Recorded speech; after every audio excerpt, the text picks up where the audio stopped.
It's Katie. Katie? K-A-T-Y. Is that you? Okay, Katie. Welcome everybody to the Durham Public Library. We're so delighted to have Ann Esposito here. I just want to point out the exits, which are over this way, and the restrooms are out back and to the left, in case you need to use that. I'm not going to do a big speech, because we all know who she is, and welcome Ann. Well, thank you. First of all, can you hear me? You can hear me. Good, because I'm wearing two microphones. Thanks for coming tonight. I really appreciate it. I am a Durham resident, as is my husband, Guy. And I want to talk tonight about my latest book, which is perfect for this time of the year, because we're all starting to think about our vegetable gardens, right? Whether we have a regular plot of land or we have a container garden. So it's that time of year. So this was an opportunity for us. I want to thank Deborah, Jarvis, and Audra for all the work that they put into bringing this little evening together. So thank you to the library. Well, this book, Ciao Italia, Plant Harvest Cook, was written during the pandemic because it was not an opportunity for us to film our regular series. And if any of you have watched Ciao Italia, you know that in each series we did 1 or 2 episodes based on our garden, which became the Ciao Italia garden. And the book would not have been possible without my husband Gaetano, who many of you know as Dr. Esposito, but also has been the head gardener for Ciao Italia for over 30 years. So we have just finished 30 years of Ciao Italia, and we're looking to do our 31st season. So everything I know about the garden that is in this book, I have learned from Guy. So would you mind giving him a hand?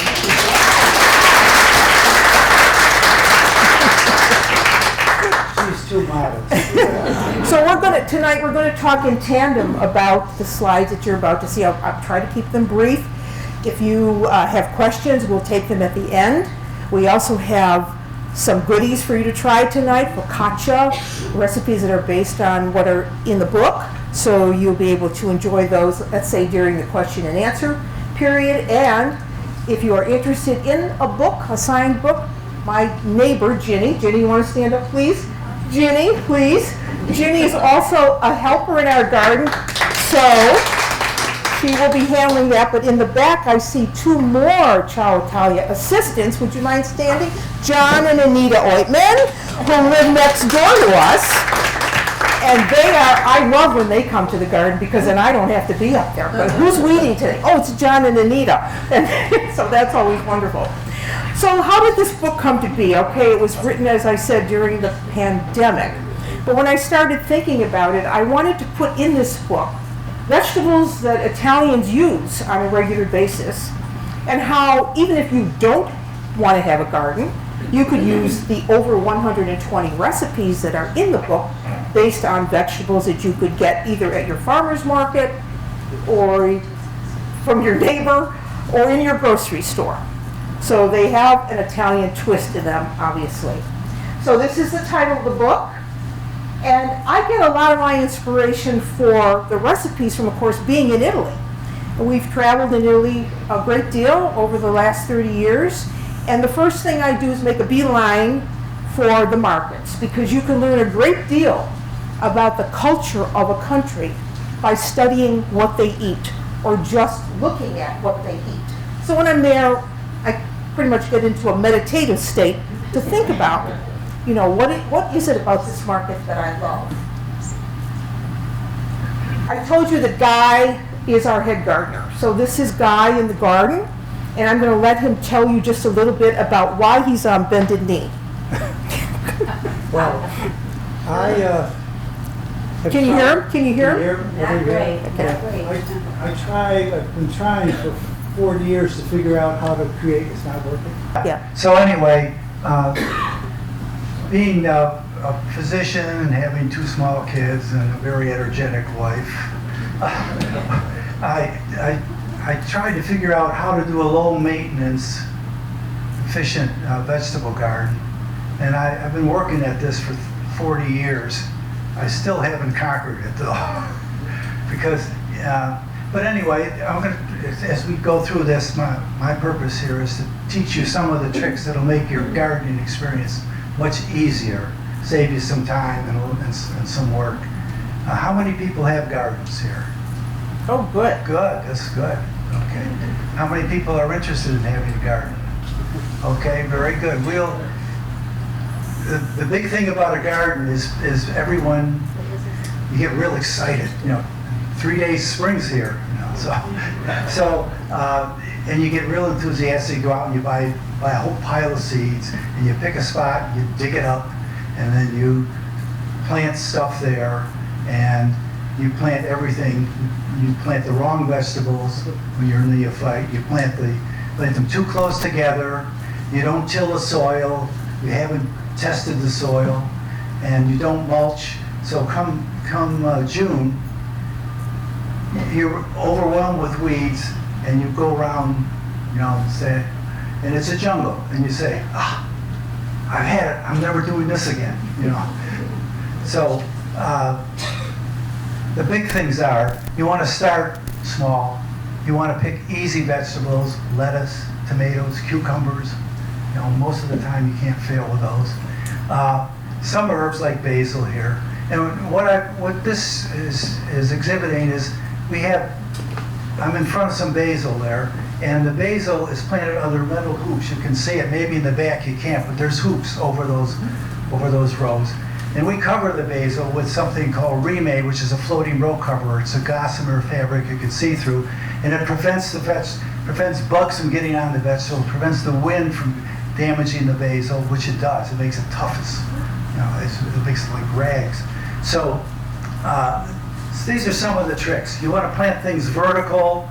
You want to plant them in rows and close together, but not too close.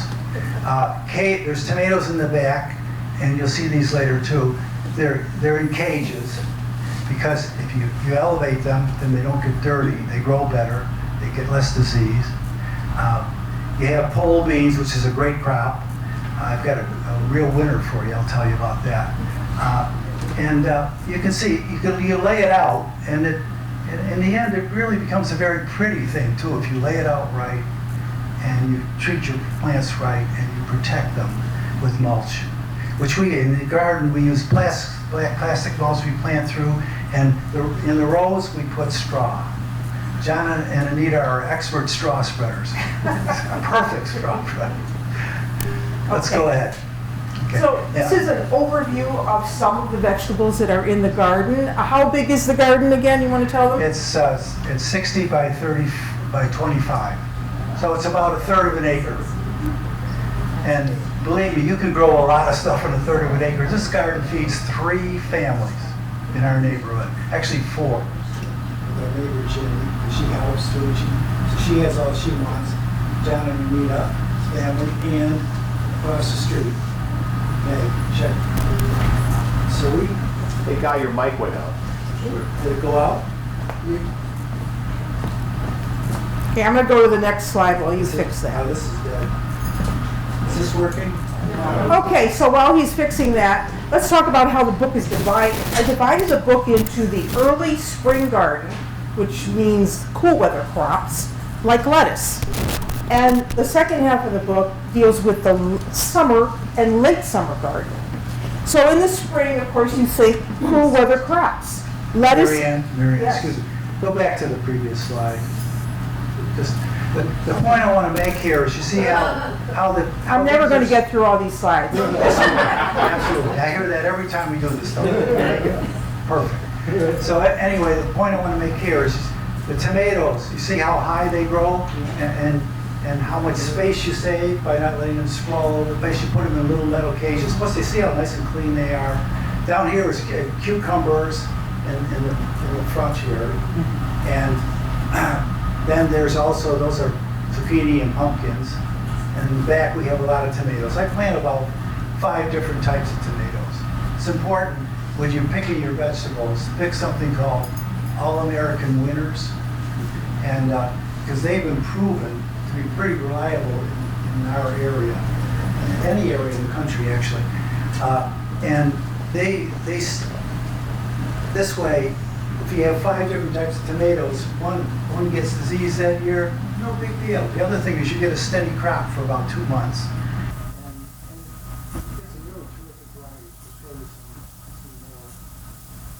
May I go on? As I was saying, lettuce. So here are some of our favorites. We grow many different types of lettuces. They're grown on black plastic, as you see, to keep the weeds down. This is one of my favorite lettuces. This is called Freckles, or Flashy Troutback. It's a Johnny seed lettuce. And the first time we grew these lettuces, we gave some of them away to people who said, oh God, that stuff looks like it's diseased. And we said, no, those little speckles on the lettuce are part of the plant. And it's funny, you know, people have an image in their mind of what lettuce should be. Maybe it's just a ball of iceberg. Nothing against iceberg, but it's not my favorite lettuce. But they see something a little different and it's out of their realm of comfort and they think there's something wrong with it. But this is a really delicious lettuce, and it's beautiful in a salad bowl because it's a conversation piece. You've got all these different little speckles on it. Very delicious. This is very good because it's a romaine. You know, romaine you get in the supermarkets, dark green leaves, and they're rough. They're almost like spinachy, and the ribs are small. These ribs are very big, very tender, and the leaves are very, very tender. It's just like a bit of lettuce, or one of these cut and come lettuces like black-seeded Simpson that does not have. But this can be planted in the ground just with seed. What you should do is you should plant it in rows though. When you do that, then you thin it out and you'll get heads. Or you can just leave it, and then as it grows, you cut it, and it'll come back once or twice.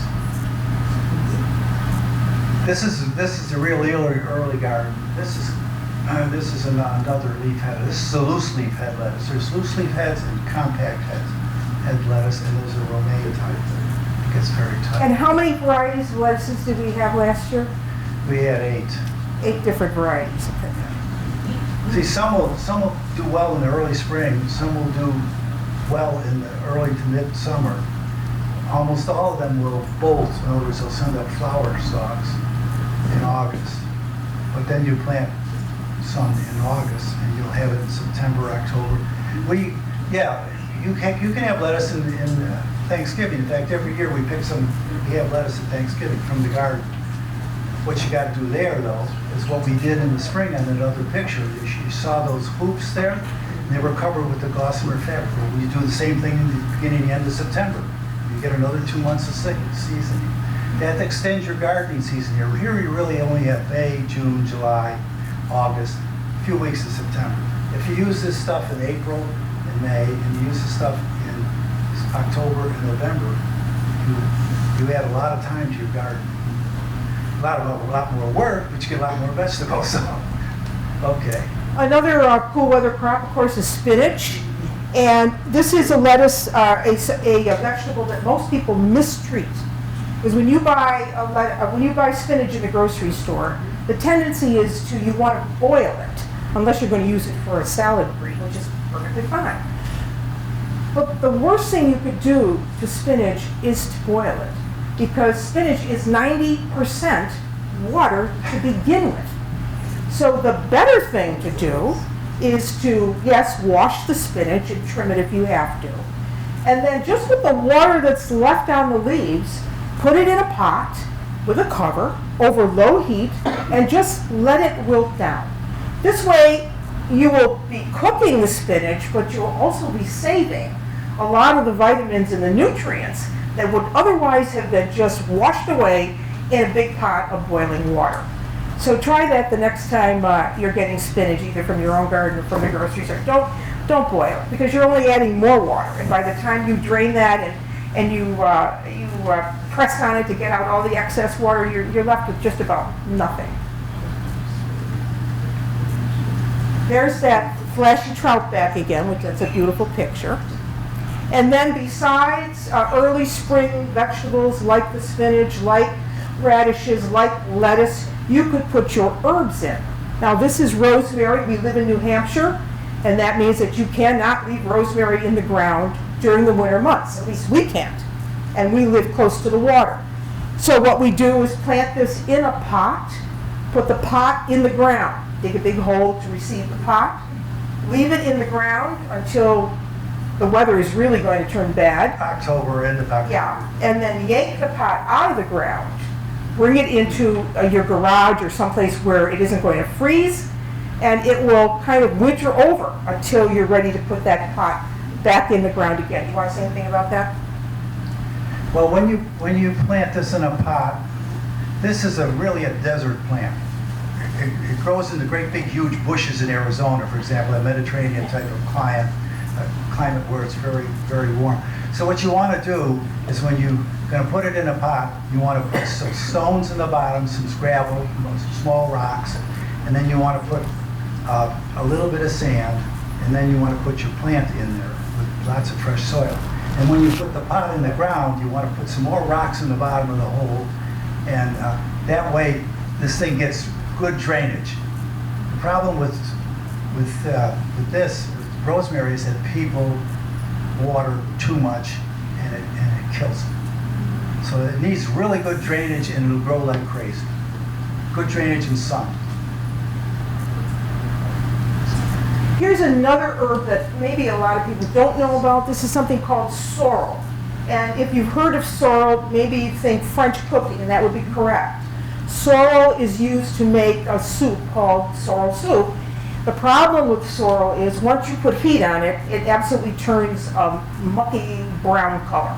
I like to use it raw in salads. It looks similar to spinach, but it has a very unique taste because once you taste the leaves, it's just very puckering because it's very lemony.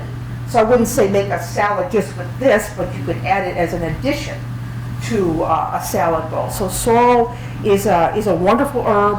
This is something that does not winter over very well in our garden. It could in other places where maybe it's a little warmer temperature. You want to say anything about the sorrel? Oh, I love it in salads. Yeah. I really do. You will too. Okay, so now this is the pride and joy of our garden. Because, as I told you, we always did a couple episodes for Ciao Italia to show people where their food really comes from dirt to dinner, so to speak. One year, in January, when we start planning out the garden, I said to Guy, this year I need artichokes. Because a lot of people think of artichokes as a weapon. They don't know what to do with them. They're very ominous looking, they're pointy, they got spines. What the heck do you do with this? So growing artichokes in New Hampshire is really difficult. Yeah, this is not a tropical climate, but a semi-tropical. It can take some cold, but usually it grows in places where there's no wind, no snow, or heavy winter weather. So the artichoke is probably one of the most favorite Italian vegetables, and now is the season for artichokes. Spring and fall is the season for artichokes.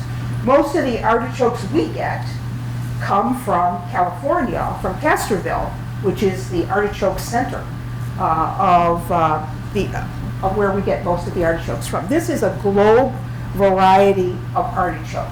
Italian artichokes, if you're going through the markets in Italy, you'll see they're very small, they're spineless, and in some places, like in Sicily where they grow these, you can eat the entire artichoke raw. They're that tender. However, we don't have that type of artichoke here, so this requires a little bit of effort on the part of the cook. So you've got to take off these little spiny things here. I usually take off this outer section of leaves. Most people throw all these leaves away until they get to the center, which is the heart of the artichoke. And when you get to the center, you have to take out all that fuzzy stuff that's around the choke before you can use it. But this entire thing is edible, even the stem. If you peel the stem, it is also edible. You can see here there's a little side baby coming with the artichoke. So how do you eat these? Well, you can steam them, you can boil them, you can roast them. One of the most wonderful ways to have them, if you happen to be in Rome, is to have artichokes Jewish style, which means this entire artichoke is taken just like that and put into a big pot of oil, and it just blossoms out like a flower, and you can eat the whole thing. And what the Italians do is they put a little olive oil on there, a little bit of coarse salt, and it's absolutely delicious. So this was a real feat to get this artichoke to grow in New Hampshire, because, you know, we have to have temperatures that are pretty much steady all the time for this to Yeah, grow. well, the thing about it is that it needs a cool period. It sprouts and it does very well. But if it gets a lot of heat, a lot of warm weather, it'll bolt and go right to flower.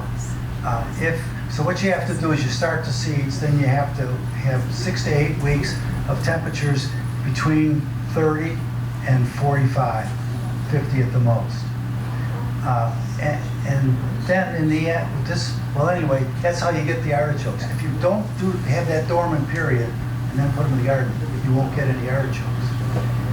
But what you will get is you will get flowers, because this is a thistle plant. And this is what the artichoke does if you don't pick it, or if you don't give it a dormant period and just put it in the garden. They'll turn right to a nice, beautiful flower. All right, now we're moving into Summer. summertime.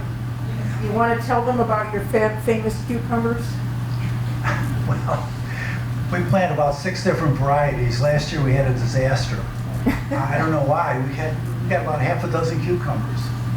I was talking to Chet Tisi, I don't know if any of you know, but he has a farm down the road. He said all the farmers in Stratford County this year are having trouble getting the cucumbers pollinated. Something with the weather streak. We had a 2-week cold spell with a lot of dampness right at the wrong time. And the baby cucumbers just shriveled up. But the trick here is, once again, think up. You know, if you want to have an acre garden, you have a quarter of an acre here, and you have 2/3 of an acre here. So this, you always cage them. And the other thing is they're easy to find, because you just let them go down low. It's so hard. You have to get down on your hands and knees to find them. My daughter came one day, was out there, and she's got one too, so she got just a stick, a broomstick, for example, an old broomstick, and she was just walking and swishing the leaves back. I said, "What are you doing?" She said, "I'm looking for the cucumbers." So that's a little trick. But these, then you have the long type and the short type. You can grow there's a dozen different types that you can grow. The best ones are something called Market Moor, Straight 8, and there's the pickling ones, which are nice, short, and stubby, and they're good eating too. So Now we're these really are we're one of into our August. favorites. Yeah. Do you want to tell them about this? Well, this tomato is a very unique tomato. We've discovered it when we were in one of our Italian travels, and it's this original seed cultivar was discovered growing on the lower levels of Mount Vesuvius. And if it grows, the Italians are going to pick it, and then they're going to propagate it. So, but this is a wonderful thing, because it looks like a cherry, it tastes like a cherry, but at the same time, it has lots of pulp, very few seeds. So it can be dried. You can make a nice fresh sauce out of it, with a little olive oil. So this is called pianolole, and it's really terrific. What we do is we pick these, and then we stick them in Ziploc bags, big size, and freeze them. Put them in the freezer. Okay, and then what we do is we take, in the winter time, you want to make sauce, or you want to make some fresh tomato soup. You take them out of the bag into a pan with just this much water, and you put the heat on low until they just all squish down together. And then you put an immersion blender in it, And if you prefer, you can take the seeds out through a sieve very easily. And you've got the best tomato soup you'll ever taste in your life, and you'll never eat canned tomato soup again. I guarantee it. And it's just like having a fresh tomato out of the garden. And that's with nothing in it. Anything else, Marion? No, you took the wind out of my sails. I stuck this slide in here, but this is an image of a market in Sicily. But I wanted you to see these tomatoes because they're green, and normally we think green tomatoes, okay, we can use those for fried green tomatoes.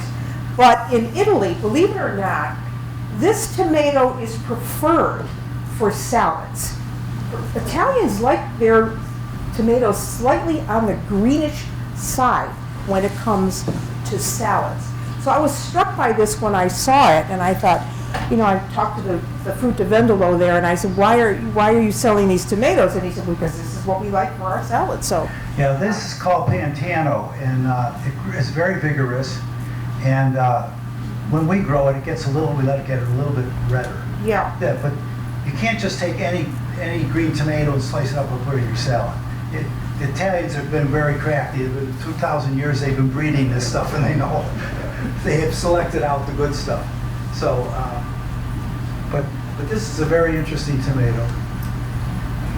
I want to talk about Now this is a tomato we grow in our garden called Costoluto Genovese, and you see it's kind of a ridged type of tomato, and it has the same kind of stigma attached to it that Flashy Troutback has, that lettuce that I told you about that has the because speckles. this is an ugly tomato. Yeah, That's it all. doesn't, it's not round. It doesn't look like a tomato. It's a hard sell in a store or a farmer's market. Nobody wants to buy this tomato because it doesn't look like a tomato. It is a hard sell. I gave Chuck Cece some of these, and he farms commercially. And he grew some one year, and he picked them and he likes them. These are they're nice and pulpy with beautiful flavor and not a lot of seeds. So they're great, versatile tomato, good salad tomato. But he put them in there, and no one would touch them. No one, you know. And even to this day, you go in there and you'll see the tomatoes are almost perfect. And that's what he has to farm to get people to buy. But I said, Chet, those are heirlooms. I don't understand why people aren't buying those. So, 2 weeks later, he said, boy, that was a good idea. I put a sign out there, heirloom tomatoes. He says, they flew off the shelf. Good idea. So at least, we got to learn and appreciate them. But these are really terrific. One of the other things we decided to plant were leeks, because I don't know if you know this, but leeks are members of the onion family. They're very mild, and Italians love them for the fact that they are very mild. A lot of people think that Italian food is loaded with garlic and lots of onions and it's pungent, and it's none of that. That's a lot of folksy hearsay. But it reminded me when we planted these of, you remember the Emperor Nero, the Roman Emperor Nero? He would eat leeks all the time because he felt that it was something that would make his throat just so that he could sing, because he loved to sing. And so that story is always associated with growing leeks. And these are great for salads, for stir fries, for stews. They can be very dirty, and so when you get them out of the garden, of course, you have to slice them lengthwise, and you have to go between the ribs and clean out all the sand. But once you've done that, they're a wonderful vegetable. Leek soup, leek and potato soup, very, very good. These are easy to grow. Basically, what you do is you buy the little leeks, which you can get at Wentworth or a lot of garden stores, and you dig it, make a little trench about 6 inches wide, and you can put a little manure or compost. Cow manure is great stuff. The bags are worth a few bucks that they charge you for. You put that down, put some soil on top, and then you put this in it, and you let it get started. Then as it starts to grow, you keep filling in this trench that you made, and you keep them covered. That's why they'll be white at the bottom where they're covered, and green where they're not. So, but it's very easy to do, and you get great products. This is Ginny's favorite vegetable from the garden, right, Ginny? This is Swiss chard, and this is something called bright lights because the stems are a variety of colors.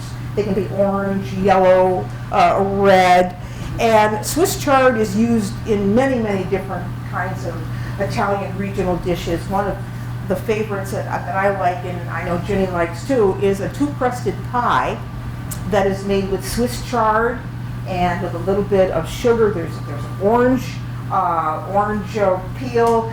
Sometimes there's raisins, depending on where you are in Italy, and it's just a wonderful vegetable. Again, treat this the same way you would spinach. Do not boil. Wash. You put it in a pot. You let it sink down, and you've retained most of the nutrients. This can also be stuffed. I've stuffed these big leaves with different things. Meat mixtures, rice, different kinds of grains, farro.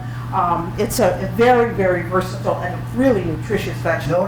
Notice here that this planted in black plastic, this is straw. Over Right here here, we have straw. some late early seedlings starting for the fall lettuce crop in black plastic. And Yes. you see how nice and clean and beautiful this is, the way it's laid out. And if it rains and everything, you get in there, you don't get up to your ankles in mud either. But, That's because so this John is and Anita real. put all that down, right, John? It's a little work to put it down. It takes you a couple hours for us to do ours, 3 of us doing it. But it pays off in the healthiness of the vegetables. Okay, this is probably what, besides tomatoes, everyone covets in the summer is fresh basil, right? We all love fresh basil. And the typical thing to make with basil, of course, is pesto sauce. But it's also good as an herb in your tomato sauce. I don't like drying this herb. I've tried it, and it's how I feel about most herbs. Dried herbs are useless, and they're a waste of your money in the grocery store because to get herbs to dry, you have to take out all of their oils and moisture. So now you're left with, like, I don't know what you want to call it, just, it's not tasty, it doesn't have any flavor. The only good herb dried that Italians use is oregano. That's the only one. It's the one that my mother used, my grandmother's used. All Italians use dried oregano, but for everything else, they use fresh herbs. So we have a few tricks on how to keep this stuff fresh when you bring it into the kitchen, because there's several things that basil does not like. It doesn't like to be cold. It doesn't like to have water on its leaves. What else doesn't it like? Well, it doesn't like to be exposed in the garden to wind because of breezes even. It gets very tough. Whereas you can see how tender these leaves look. And that's because we covered them with that floating row cover that I was talking about. The other thing is when we pick it and use it to make things like pesto, we pick the real small ones. This is Yeah, about these what we tiny use little for leaves. pesto right here. Right in there. The other ones are great in salad. The other thing about it is if you when you pick it, don't pick it in the heat of the day. Pick it in the early morning or pick it on a cool day, and then bring it in. And what I do is I have a little board. I put the ends of the stem on the board and I crush them for about 2 inches. And then I put it right into water. This makes a huge difference on its ability to pick up water. And sometimes it'll actually start to sprout.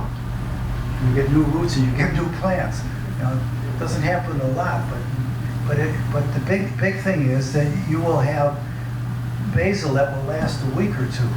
And a little trick is sometimes you get it and you bring it in the house and it just goes.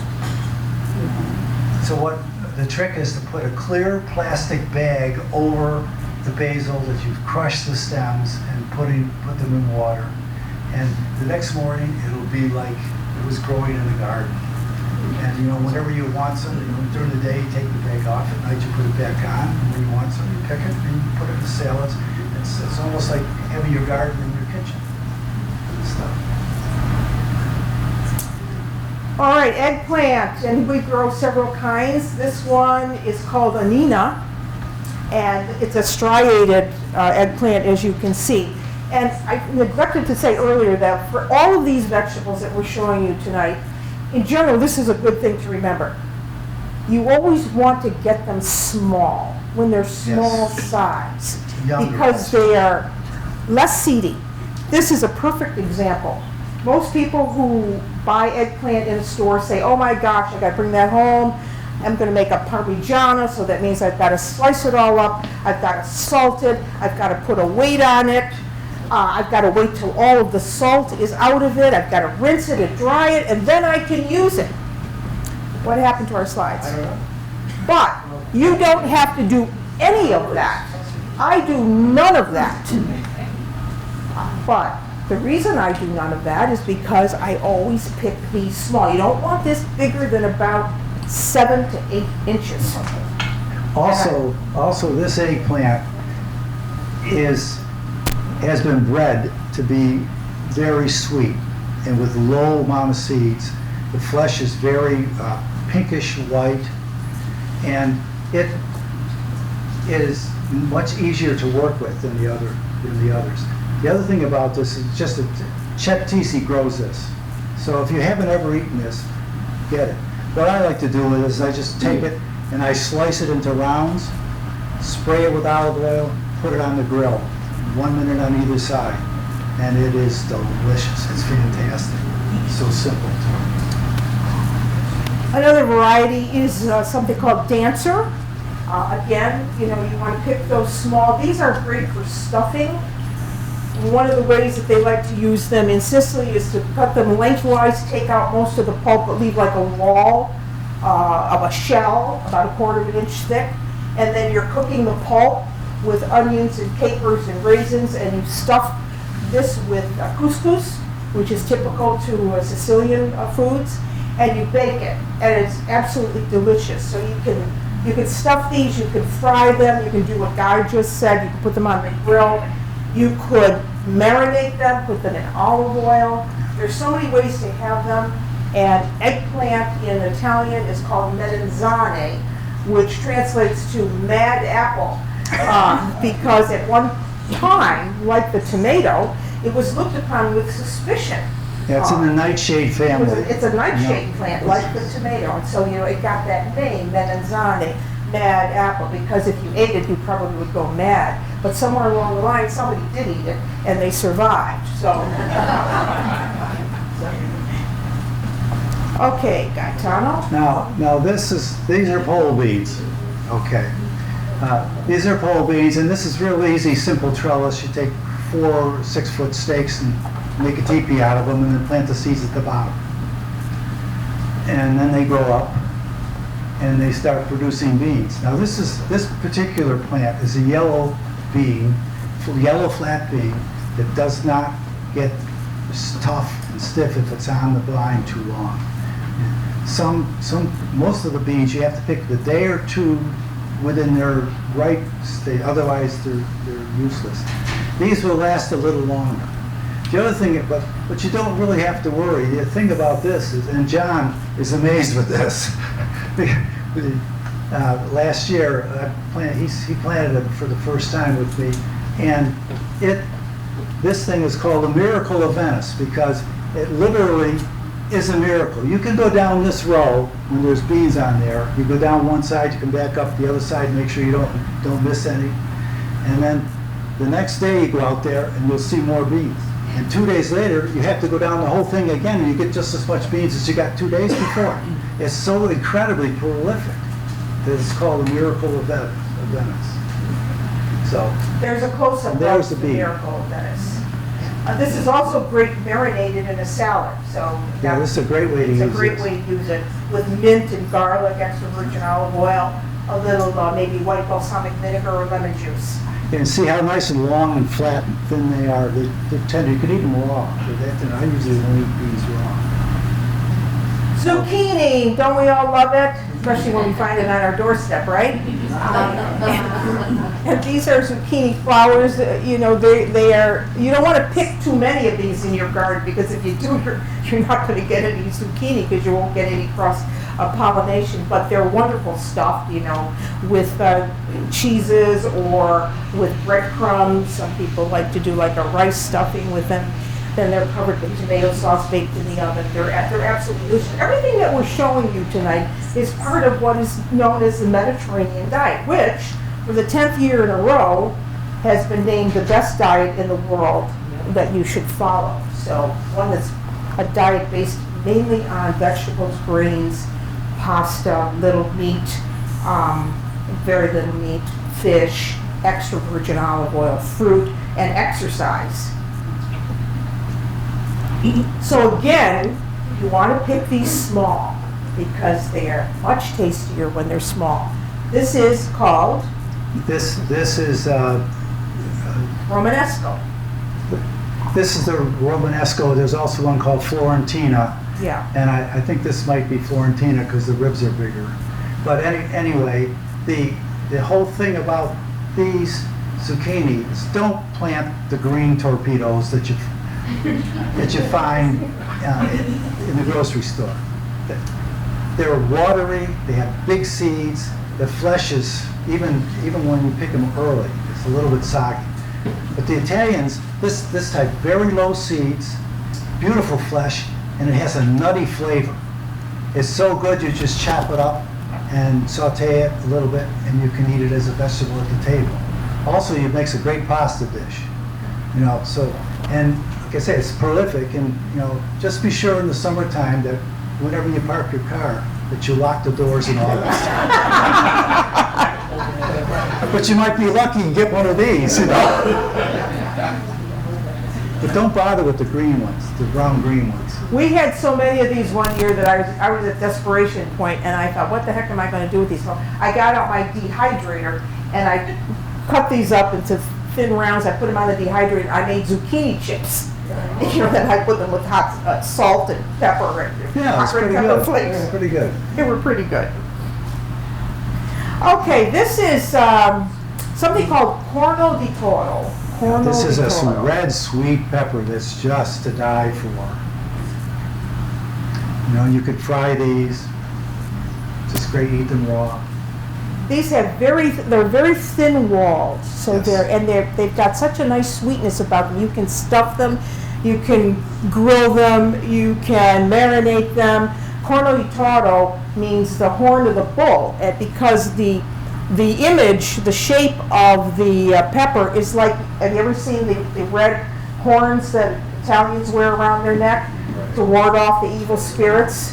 Yeah, it's got this shape, and so it's called the corno di toro, the horn of the bull. And then we have, of course, beets, and a lot of people hate beets. Why? Because they taste like dirt. At least the purple ones taste like dirt to me, so I won't eat them. But then I discovered this.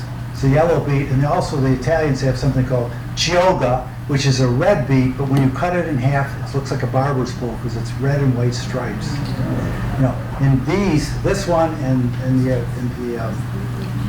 the red one is fantastic, sweet. You know, and I love this. I'll eat these any day. You know, and Marianne makes a marinated dish out of them, that'll keep for a week or two. So you get them, you use them, and you don't have to do more work to have more. So we try to combine a lot of the different vegetables we have in the garden in new ways. Like, for instance, with these yellow beets, as Guy said, I like to have them marinated. I use the leeks that we have from the garden with them and make a really nice vinaigrette to go with this, because I don't like boiled beets myself. I mean, that's not the way I like them. I like them marinated pretty much, and that's the only way that I like them. There's a nice recipe in the book, by the way, for marinated yellow beets. And then as summer is coming to a close, of course, look at what we're dealing with. We have all this coming into the house, and you better have something planned to do with it. Yeah, we do grow the standard black eggplant that you see is called, and that's called Black Beauty. Yes. But You mean this you know, one over here? it doesn't compare to the other ones. Sorry. Black Beauty is over here, yes. And Yeah. over here, yeah. So And in the there's a corner. lot going on at the end of summer, and you've got to keep up with it. That's one of the things about having a garden, is that it's It's not ending until the first Yeah. frost. Mary So Ann's you've got- not a happy camper in the 2 weeks of July, of August and early September. I'll I just bring it finish in with and she looks a, at I'll me just like, finish with a bushel of beans, and I got another bushel of beans waiting for me. Whoops, going the wrong way. that's why you need good friends, because you can share the stuff with too. So what do I do with some of this stuff? Well, I try to think of unique ways to have them. For instance, one year we grew cauliflower. Most people don't like cauliflower. It's bland, it doesn't have any flavor, this, that, and the other thing. So I decided just to take a whole head of cauliflower and roast it in a cast iron pan. So all I did was paint the whole cauliflower with a mixture of tomato paste, anchovy, oregano, salt, pepper, olive oil. Pasted the whole thing and just baked it in the oven. And then, as you could see, I just cut through it. It was nice and tender, and it had beautiful flavor. So that's an interesting way to kind of tackle cauliflowers. Here's a good idea for cucumbers. I mean, you can do other things with them besides just slice them up and put them in a salad. They could become a cucumber boat. And I filled these with Italian tuna, chickpeas, thyme, a little sweet red pepper, a little olive oil, and that's it. It's very healthy, very good. Here's another example of what you could do with cauliflower. This is a cauliflower crust pizza. So instead of making a dough, I cooked cauliflower, riced it till it was very tender, and then formed it into this crust, so to speak, and topped it with mozzarella cheese and some of those pianola tomatoes and some of the basil from the garden, and it's just a refreshing change. So those are some of the things that are in the book. We've enjoyed talking with you tonight. Today we have from the book 2 of the focaccias that are in the book, both made with potatoes in the dough, and also, Guy, you can hold up the centerpiece there. We made, this is from now, all of these came by way of Enzo Benzo. I don't know if you know about Enzo Benzo. He's a Sicilian, Italian shop that's on 236 in Dover. And I had them make the recipes from the book. If you've never been there, you might want to take a little trip over there. They do really wonderful Italian They do great stuff. The pastries baked goods and is focaccia. awesome. And they bake these, they make sandwiches too. It's good. Sorry? Enzo Benzo, named It's after the name their of their dog. dog. So now we'll take some questions from you, And then few you can questions, all and then come you and can dig come into up and this. have some of this. And if you want to purchase a book, I will sign it for you, and Ginny will help you with that. So are there any questions? Yes, sir. Oh, so the black plastic, how do you water? You make a hole around where the stem of it is. You put a tomato plant in. So we put a tomato plant in. Okay. I make a hole about this big. Put the tomato plant in, and then I can run a soaker hose under the plastic before you put it down. That's one thing. But I got tired of doing that. Yeah. So the other thing you can do is you can just walk along the row and take your foot and put it here, and then put it here. So when it rains, it comes down the black plastic and works its way into the hose. And actually, you don't really have to do that unless you got ground this very regular, because it generally settles that way, and most of the water drains in from the plastic into the hole. Okay. Anyway. But the soaker hoses are great. Yeah. It's just they're more work. Yes. What are your 5 tomatoes? Sorry. 5 tomatoes you grow? What are they? Oh, we grow. Well, you want to try. Guy, put the microphone up to your mouth. That's right. Okay. Everybody hear me here? Okay. Well, what you want to plant 1 or 2 cherry tomatoes. Okay. And then you want to plant an early variety of tomato, something that Better Boy, Early Girl, stuff like that. And then you want to plant a main crop, beefsteak type. And I prefer the heirloom types, if you know anything about gardening. Brandywine is a good example of that. There's also something called purple prudence, and then there's a purple Brandywine. Those are really terrific tomatoes, delicious, like something you'll relish. If you've never had one, you should really seek it out. If you don't have, and they'll have most of these over at Wentworth Greenhouse. You know, that's where I've been getting stuff for 40 years. and they don't have a tremendous variety, but those are some of the ones. What you want to do is you want to get some that are going to be early, some that are coming in the middle. That's why we plant the ugly tomatoes, the Costa Genovese, because those come really right in the middle of August. When you get past the cherries and before the real good beefsteaks come at the end of the month. But what about a peach tomato? Do you grow a peach tomato? Sorry? Beefsteak. Beefsteak? No, a peach. Oh, paste, yeah. Oh, Grow plums. yeah. Sure. There's two types. They say Roma. Look for Roma. That's well variety. There's something that's a big Italian paste tomato, but it's very hard to find. But if you ever stumble upon them, or if I do, just give me a call. I'll let you know where to get them. I grow them. I have to get the seed and grow them myself. But it's Ridorta. It's called San Marzano Ridorta. And San Marzano is the regular plum tomato, and the Roma is a variety. San Marzano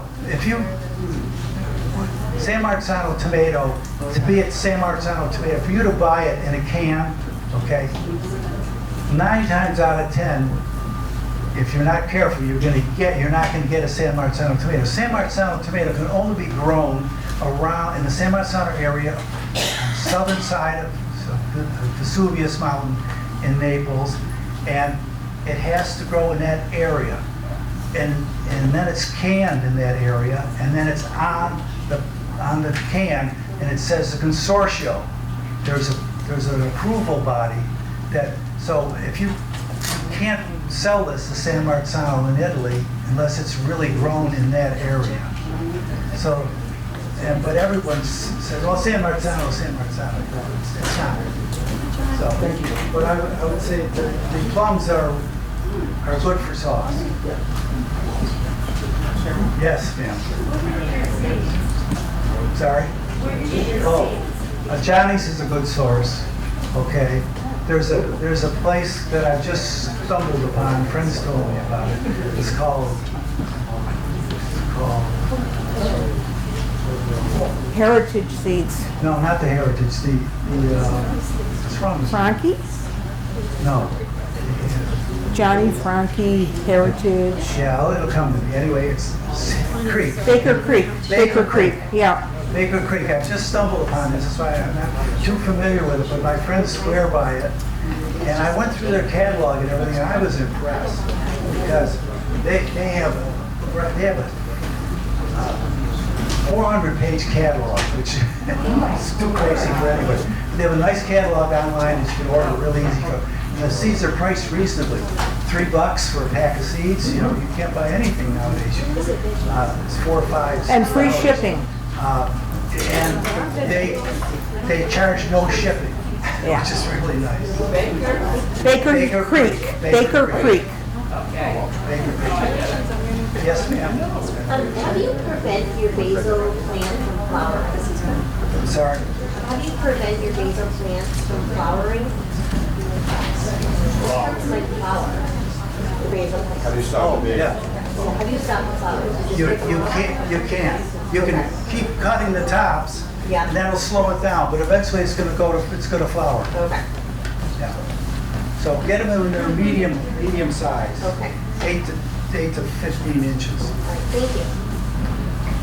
Yes. I have woodchucks and deer. Woodchucks and Well, deer. welcome to the group.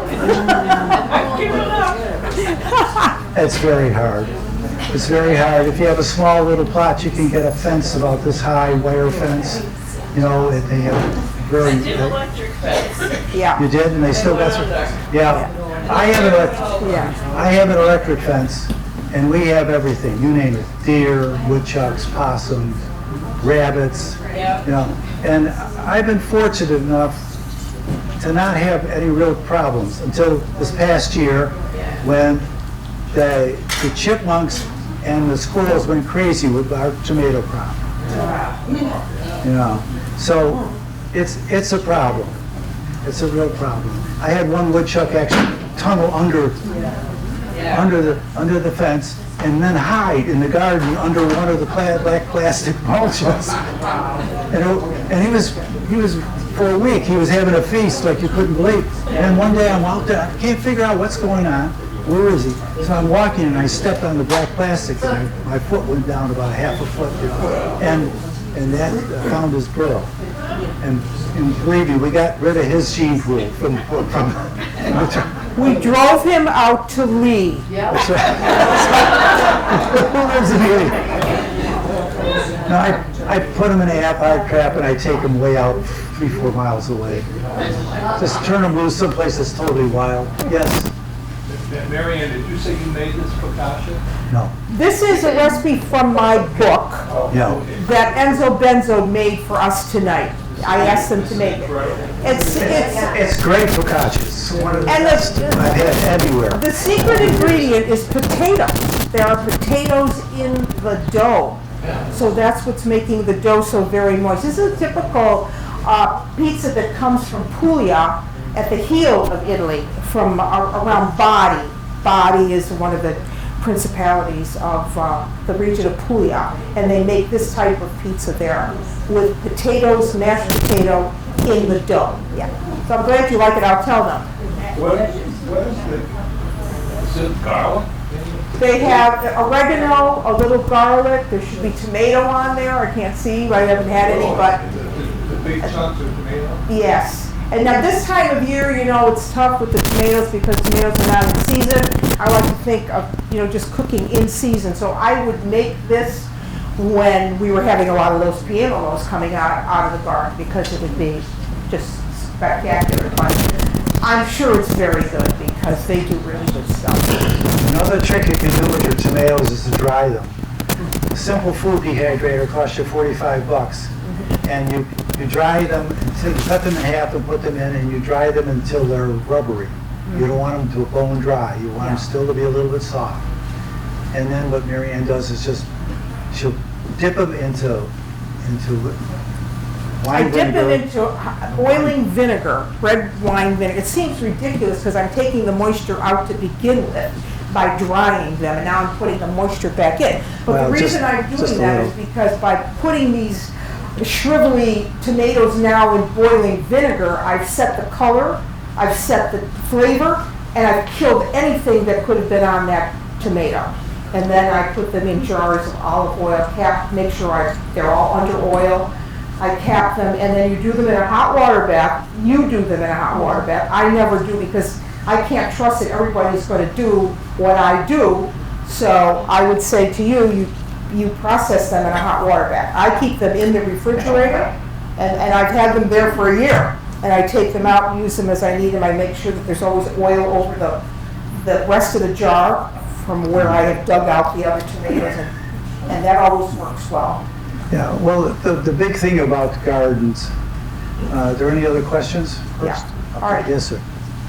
When you were talking about overwintering rosemary, how much light does that need if it's in a garage? Yeah. It'll do okay. We have a south-facing window. The garage is insulated, but there's no heat in it.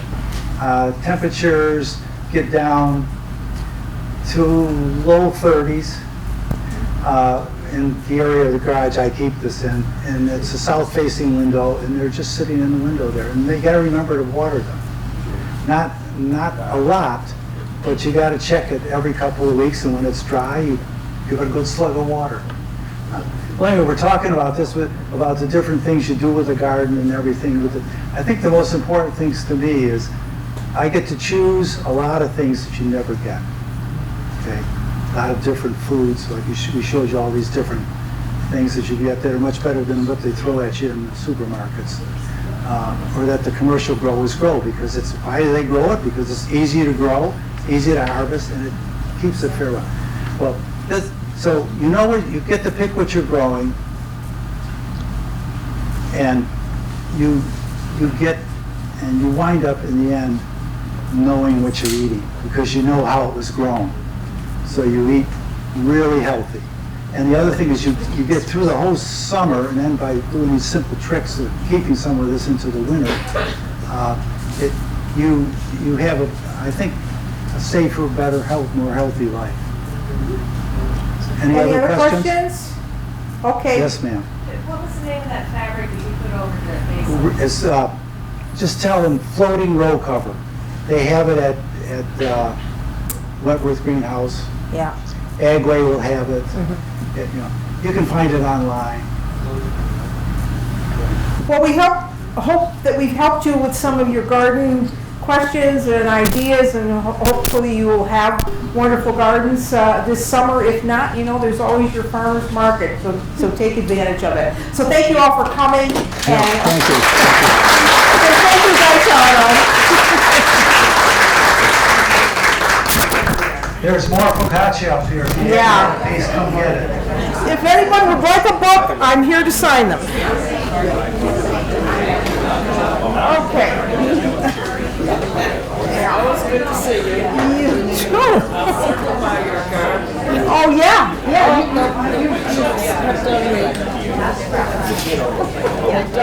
I know, I mean, it is, yeah, that would be great, that would be great.